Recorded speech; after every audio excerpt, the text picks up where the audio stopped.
If you've ever felt like someone wanted you to explode and then used it against you, this is what's happening. Some people know exactly how to push your buttons, and not just to annoy you. They provoke you until you lose your cool, and then point to your reaction as proof that you're the problem. This is called reactive abuse. It happens when an abuser intentionally provokes you with words, actions, or emotional manipulation until you reach a breaking point. Then, instead of taking responsibility for their behavior, they use your reaction as evidence that you are unstable, overreacting, or mentally ill. Examples of this pattern: they push you to argue or scream, then say something like, "Now that's the reaction I was looking for. Let it out."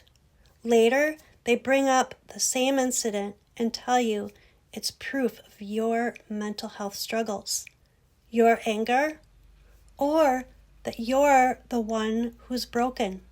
They twist facts, minimize their own role, or make you feel ashamed for having natural feelings.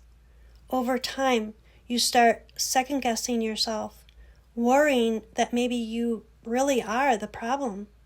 You replay arguments in your head, wondering if you really are overreacting.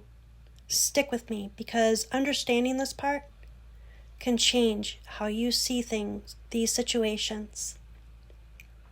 This is not normal conflict. Healthy relationships don't involve baiting someone until they react and then weaponizing their response. It's a deliberate pattern to control you, destabilize you, and erode your confidence. Even if your reactions was intense, it doesn't make it your fault. This setup is abuse.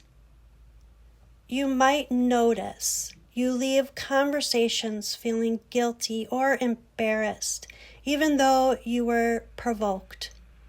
You're constantly walking on eggshells. You replay arguments in your head, wondering if you're overreacting. You apologize more often than the other person. These are signs someone may be using reactive abuse to manipulate you. If you recognize this pattern in your relationships, it's not because you're weak or because you overreact. It's because someone is deliberately provoking you and then blaming you for having natural human emotions.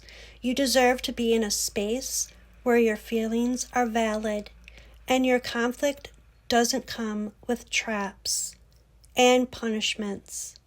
Naming this pattern, reactive abuse, is the first step toward protecting yourself and trusting your own instincts again.